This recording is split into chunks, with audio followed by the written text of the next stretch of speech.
The cabin of the Boeing 777 was a sanctuary of hushed tones and cool, recycled air. Alicia adjusted the recline of her first-class pod, trying to find a comfortable position, but her mind was still racing at 100 miles an hour.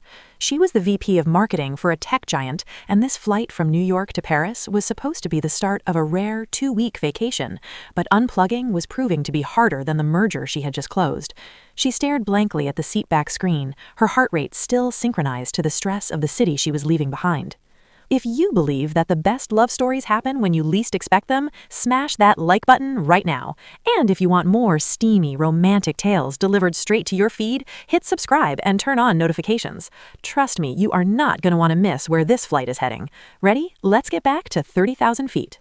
She tapped her fingers anxiously against the leather armrest, her eyes darting to her phone despite it being on airplane mode. Champagne before takeoff, Miss Evans? The voice was like warm honey, smooth, rich, and instantly calming. Alicia looked up, expecting the standard polite facade of cabin crew, but she was met with something else entirely. Standing there with a silver tray and a crystal flute was a woman who looked like she belonged on a magazine cover rather than in a galley. Her name tag read Sam. Sam had short, tousled brunette hair and eyes that were a startling shade of green. But it was her smile that caught Alicia off guard. It wasn't the practiced customer service smile. It was amused, knowing, and dangerously charming. "Please, call me Alicia," she stammered, surprised by her own lack of composure. "And yes, champagne would be wonderful. I think I need it." Sam poured the drink with practiced elegance, the bubbles fizzing softly in the quiet cabin. As she handed the glass to Alicia, her fingers brushed against Alicia's hand. The contact lasted a fraction of a second too long to be accidental. A tiny spark of static electricity, or something else, jumped between them. "Rough week?" Sam asked, her voice dropping to a conspiratorial whisper. "You could say that," Alicia sighed, taking a sip. "I'm trying to leave my life behind for 14 days. I'm not sure if I'm succeeding." Sam held her gaze, her green eyes twinkling. "Well, Alicia, you're at 30,000 feet now. Whatever's down there can't reach you up here. For the next 8 hours, you're in my care, and I take very good care of my passengers." The way she said it sent a shiver down Alicia's spine that had nothing to do with the cabin temperature. 2 hours into the flight, the cabin lights had been dimmed to a soft, ambient purple. Most of the passengers had reclined their seats into beds, eye masks on, drifting into sleep. But Alicia was wide awake. She was staring out the window at the endless abyss of the night sky, watching the faint glow of distant stars. She sensed movement in the aisle and turned to see Sam walking softly through the cabin, checking on passengers. When Sam reached Alicia's pod and saw she was awake, she paused, without pauses to each of these phrases. "Can't sleep?" Sam whispered, leaning one arm on the high wall of the pod. The posture was casual, intimate. It broke the barrier between staff and client. "Too quiet," Alicia admitted. "My brain won't shut off." "Come to the galley," Sam said impulsively. "I just brewed some fresh coffee. Unless you want more wine, we can talk until you're tired." Alicia hesitated for a moment, then unbuckled her seatbelt.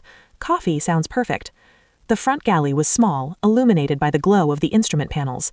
It felt like a secret world separate from the sleeping cabin. Sam poured 2 cups of coffee and leaned back against the counter, crossing her ankles. In the confined space, Alicia was hyper-aware of Sam's presence, the scent of her subtle, woodsy perfume, the way her uniform fit her perfectly, the confidence in her stance. "So, Paris," Sam started, blowing softly on her coffee. "Business or pleasure?" "Solo trip," Alicia said, leaning against the opposite counter. "I needed to rediscover who I am outside of work. I feel like I've been running a marathon for 5 years straight." Sam nodded slowly, her eyes scanning Alicia's face. "I know that feeling. That's why I took this job. I thought if I kept moving, I wouldn't have to think about what I was leaving behind. But you realize eventually that you bring yourself with you wherever you go." They talked for what felt like minutes, but must have been an hour. They spoke about favorite cities, the books they loved, the regrets they carried. Alicia found herself opening up in ways she never did, even with her closest friends. There was something about the anonymity of the flight, the darkness outside, and Sam's intense, focused attention that stripped away Alicia's defenses. "You have beautiful eyes, Alicia," Sam said suddenly, interrupting a story Alicia was telling about her childhood dog. The compliment hung in the air, heavy and sweet. Alicia felt a blush creeping up her neck. Sam took a step closer. The air pressure in the galley seemed to drop, the hum of the engines fading into the background. I noticed you the second you walked on board, Sam confessed, her voice low and husky. You looked so fierce, but so lonely. I wanted to be the one to make you smile. Alicia's heart was hammering against her ribs.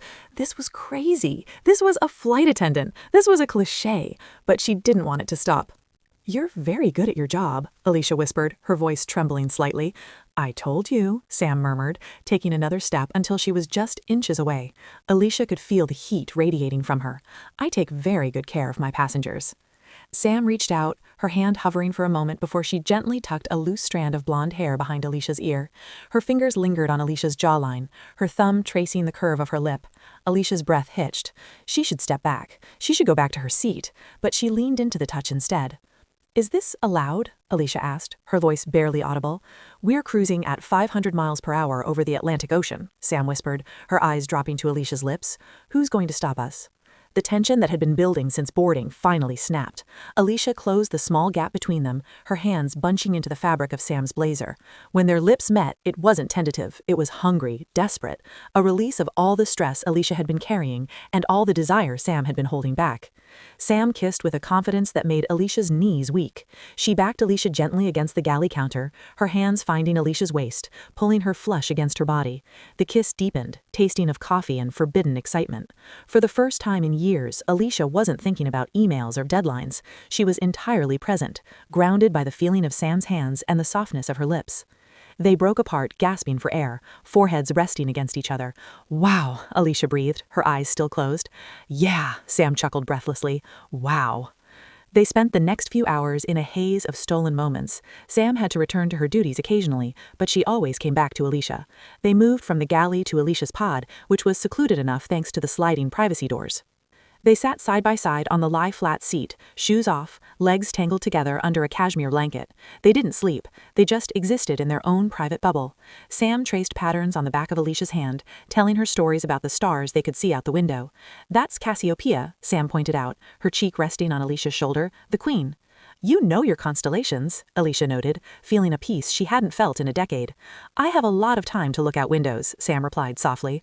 She turned her head, kissing the side of Alicia's neck. But the view inside is much better tonight. It wasn't just physical, it was the intimacy of conversation whispered in the dark while the rest of the world slept. Alicia felt seen. She felt desirable, not for her title or her money, but for who she was in the dark. I don't want this flight to end, Alicia admitted, tightening her grip on Sam's hand. Sam squeezed back. It doesn't have to end when we land, Alicia. Paris is a big city, but it's better with a guide. Alicia turned to look at her. Are you asking me out? On a layover? I have 48 hours in Paris starting tomorrow morning, Sam grinned, that devastating, charming grin returning. I know a cafe that serves the best croissants, and I know a woman who I really want to have breakfast with. The cabin lights began to brighten slowly, mimicking a sunrise. The captain's voice crackled over the intercom, announcing their initial descent into Charles de Gaulle Airport. The bubble had to pop. Reality was creeping back in. Sam stood up, straightening her uniform, instantly shifting back into the professional flight attendant. But before she left to prepare the cabin for landing, she leaned down and pressed a quick, firm kiss to Alicia's lips. Fasten your seatbelt, Miss Evans, she teased. It might be a bumpy landing. Alicia watched her walk away, feeling a pang of loss, but it was quickly replaced by anticipation. As the plane touched down and taxied to the gate, Alicia gathered her things. Her heart was lighter than it had been when she boarded. She felt recharged, not by sleep, but by the electric connection with a stranger. Disembarking was the usual chaos, but Alicia moved slowly. As she reached the exit door, Sam was there, saying goodbye to passengers with her professional smile, but when she saw Alicia, the mask dropped, revealing the warmth beneath. Alicia paused. So, that cafe? Sam slipped a small, folded beverage napkin into Alicia's hand. Text me when you get to your hotel. I'll pick you up at 10. Alicia walked up the jet bridge, gripping the napkin like it was a winning lottery ticket. She unfolded it as she walked toward customs. Written in elegant cursive was a phone number and a short message. You were right, you were running, but I'm glad you stopped running long enough for me to catch you. Alicia smiled, stepping out into the Paris morning. She had boarded the plane looking for an escape, but at 30,000 feet, somewhere between the champagne and the stars, she had found something much more important. She found a beginning.